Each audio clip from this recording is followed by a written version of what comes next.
नमस्कार, माझं नाव ममता मोहनजी. आज मी इथं जनसंवादला आले. नमस्कार. नमस्ते. खूप खूप आभारी आहे. दादा, मी आज मुख्य गायींबद्दल बोलायला आले.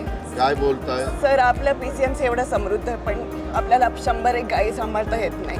ते रस्त्यावर आहेत, त्यांना खायला काही नाही आहे.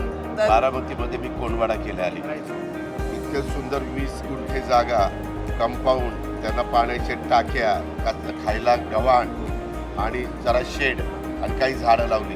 उन्हाच्या वेळेस ते झाडाखाली बसतात, पाऊस वगैरे असेल तर आतमध्ये त्यांनी खायचं.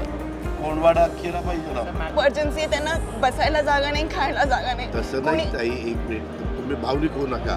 आपल्याला प्रश्न सोडवायचा आहे. हे म्हणतात हे बेवारस आहेत, म्हणजे जनावर. बेवारस जनावर असल्यामुळं ते कुठेही बसतात, ट्रॅफिकलाही अडचण होते. मग कंपाऊंड करायला कशाला वेळ लागतो? कंपाऊंड होईल सर.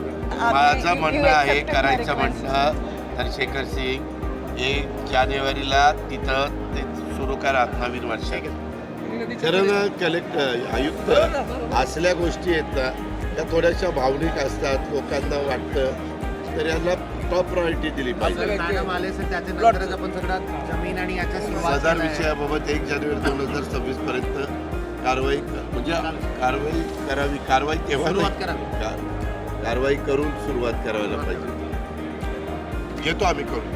हे मी यांना 1 जानेवारी पर्यंत करायला सांगितलेलं आहे. आणि खरंच मला माझ्या ह्या समस्येला टॉप प्रायोरिटी देऊन त्यांनी तिकडे टाईमलाईन सुद्धा फिक्स केली. म्हणजे असं हवेत गोष्टी नाहीत, तर त्याला रेस्पॉन्सिबल पर्सन कोण आणि हे इम्प्लिमेंट कोण करणार आणि त्याची टाईमलाईन काय असणार आहे ते सगळं त्यांनी लिहून डॉक्युमेंट करून ते मला असं पक्का आश्वासन दिलेलं आहे. महाराष्ट्रवादी रे.